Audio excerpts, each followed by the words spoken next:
நண்பர்களே, நீங்கள் பார்த்து கொண்டு இருப்பது உங்கள் கௌசிகா ரிவ்யூ. சரி வாங்க வீடியோக்குள்ளே போய் என்ன நடக்க போகுது அப்படின்னு சொல்லிட்டு பார்த்தீங்களா, நம்ம வெண்பா குட்டி இருக்காங்களா, அவங்க இருந்து விஜய் கிட்ட போய் சொல்கிறாங்க, அப்பா நம்ம நினச்சது எல்லாமே இப்போ நடக்க போகுது. அது மட்டும் இல்லாமல் நான் இனிமேல் நல்லா படிக்க போகிறேன், ஸ்கூலுக்கு நல்லா போக போகிறேன், இதுக்கு மேலே எந்த ஒரு கம்ப்ளைண்ட்டும் உங்களுக்கு வராதுப்பா அப்படின்னு சொல்லிட்டு சொல்கிறாங்க. உனக்கு என்ன ஆச்சு வெண்பா, என்ன திடீர்னு மாற்றம், இத்தனை நாள் இது மாதிரி நீ எதுவும் சொல்லாமல் இருந்தே, உனக்கு ஏதோ ஒரு மாதிரி கஷ்டமாக இருக்குன்னு சொன்னி, அதான் நீங்களும் அம்மாவும் இப்போ ஒன்று சேர்ந்துட்டீங்களா, இதுவுமே எனக்கு எந்த கவலையும் இல்லை அப்படின்னு சொல்லிட்டு சொல்கிறாங்க. நீ இந்த மாதிரி கவலைப்படக்கூடாது அப்படின்னு சொல்லிட்டு தான் நான் ஒன்று சேர்ந்தேன் அப்படின்னு சொல்லிட்டு சொல்கிறாங்க. இதை கேட்டதும் ஷாக்காயிடுறாங்க நம்ம வெண்பா குட்டி ஒரு பக்கம். உண்மையாப்பா அப்படின்னு சொல்லிட்டு கேட்க, ஆமாம்மா உன் மேலே அந்த அளவுக்கு நான் பாசம் வச்சுருக்கேன், உன்னோட சந்தோஷம் தான் எனக்கு முக்கியம். நான் இப்போ கல்யாணம் மல்லியை பண்ணதுக்கு காரணமே உன்னோட சந்தோஷம் தான். அப்படி அவளை கல்யாணம் பண்ண உனக்கு சந்தோஷம் தான் நான் தரலன்னா நான் அப்பாவே இல்லைல்ல, அதனால தான்மா என்னவே நான் மாற்றிக்கிட்டேன் அப்படின்னு சொல்லிட்டு சொல்கிறாங்க. இதை கேட்டது ஒரு பக்கம் சந்தோஷமாக இருக்குது. மறுபக்கம் நம்ம ரஞ்சித் வந்து, அடா பாவிடே இதெல்லாம் நான் அப்போ வந்து சொல்லியிருந்தேன், என்ன கல்யாணம் பண்ணுறதுக்கு என்னடா உனக்கு அப்படின்ற மாதிரி பார்க்குறாங்க. நீ கல்யாணம் பண்ணி தான் என் புள்ள சந்தோஷமாக இருந்துக்காது, என் புள்ள இங்கே பிச்சை தான் எடுத்துன்னு இருந்துக்கும். ஏன்னா அந்த அளவுக்கு உன் கேரக்டர் உன் ஆட்டிடியூட் எல்லாமே கேவலமாக இருக்குது. எப்போ என் பிள்ளையை துரத்தலாம், எப்போ என் பிள்ளையை அடித்து முடுக்கலாம் அப்படின்னு சொல்லிட்டு தான் அவன் என்றைக்குன்னா ஒரு நாள், அதாவது ஒரு நாள் ஆச்சு என் பிள்ளைக்கு சாப்பாடு விட்டு இருக்கியா, போய் அங்கே இருக்க சாப்பிடு, பசியோடு வந்த பிள்ளைக்கடா போ அங்கே இருக்க சாப்பிடுன்னு சொல்லிட்டு திட்டி அனுப்பு. அந்த மாதிரி ஒரு மட்டமான கேரக்டர் உன்னோடது. இப்படியெல்லாம் நீ உன் கேரக்டரை வச்சுன்னு இருக்கும்போது உன்னை கல்யாணம் பண்ண வந்தால் என் பிள்ளை எப்படி சந்தோஷமாக இருக்கும், நான் சந்தோஷமாக இருக்கிறதுக்கோசம் நான் கல்யாணம் பண்ணல, என் பிள்ளை சந்தோஷமாக இருக்கணும்னு சொல்கிறதுக்கோசம் தான் நான் கல்யாணம் பண்ணேன் அப்படின்னு சொல்லிட்டு தெளிவாக எக்ஸ்பிளைன் பண்ணுறாரு. இதனால இருந்தாலும் கடுப்பாயிடுறாங்க. ராஜேஸ்வரி வந்து, இப்போ அந்த மல்லியை கல்யாணம் பண்ணதுனால பிரச்சனை தானே நம்மளுக்கு, மேலும் மேலும் எப்போ பார்த்தாலும் உனக்கு ஏதாவது ஒரு பிரச்சனை வந்துனே தான் எனக்கு, இப்போ மட்டும் உனக்கு என்ன ஒரு நல்லது நடந்துட்டு போகுது சொல்லு பார்க்கலாம், திருப்பியும் பிரச்சனை தான், என் பேச்சை கேளு, மல்லியை விட்டுரு அப்படின்னு சொல்லிட்டு சொல்கிறாங்க.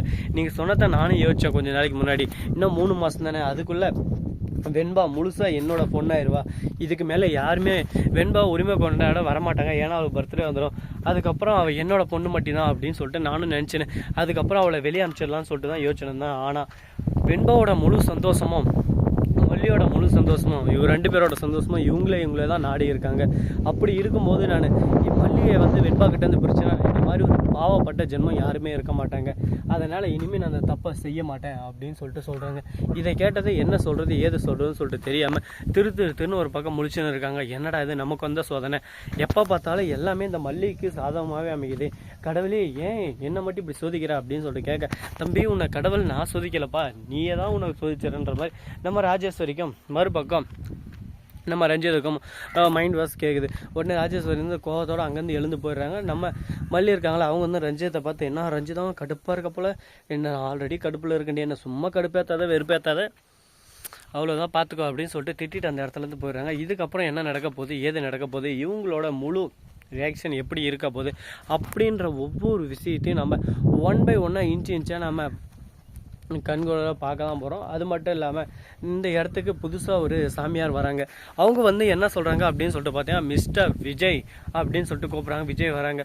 உன் வாழ்க்கையில் நீ மல்லியை என்னைக்கு வெறுப்புதுக்கிறியா அன்னைக்கு உன் வாழ்க்கையில் அழிவு காலம் ஆரம்பிக்கும், உன் பொண்ணு உன்னை விட்டு பிரிவா, நீ தனிமரமாகுவே, உன்னோட மனைவி தான் உன்னோட பலம், அவள் இல்லாமல் இருந்து தான் இவ்வளோ நாள் நீ கஷ்டத்தில் இருந்த, இப்போ வந்துக்கிற மனைவியை நீ விட்டுட்டா அவன் வாழ்க்கை பூரா நரகமாயிரும், நல்லா புரிஞ்சுக்கோ, உனக்கு உயிராக நீ எதை நினச்சின்னு இருக்கோ உன் பொண்ணு, அந்த பொண்ணே உன்னை விட்டு போயிடுவா அப்படின்னு சொல்லிட்டு எடுத்து சொல்லிருக்காங்க.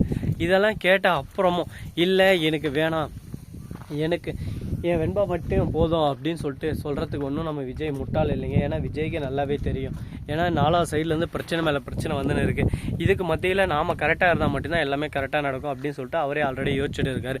இதுக்கப்புறம் என்னென்ன நடக்க போகுது ஏது நடக்க போகுது, எந்தெந்த விஷயத்தில் இவங்க மாற்ற போகிறாங்க, எப்படியெல்லாம் மாற்றி இந்த பிரச்சனையை தீர்க்க போகிறாங்க அப்படின்ற ஒவ்வொரு விஷயத்தையும் 1 by 1 நீங்களும் பார்க்க போகிறீங்க, நானும் பார்க்க போகிறேங்க. 2 பேரும் பார்த்து ஒரு பக்கம் என்ஜாய் பண்ண போகிறாங்க. அதுக்கு முன்னாடி இந்த வீடியோ உங்களுக்கு பிடிச்சிருந்தா லைக் பண்ணுங்கள், கமெண்ட் பண்ணுங்கள், ஷேர் பண்ணுங்கள், டிங் பெல்லை தட்டி விட்டு போங்க.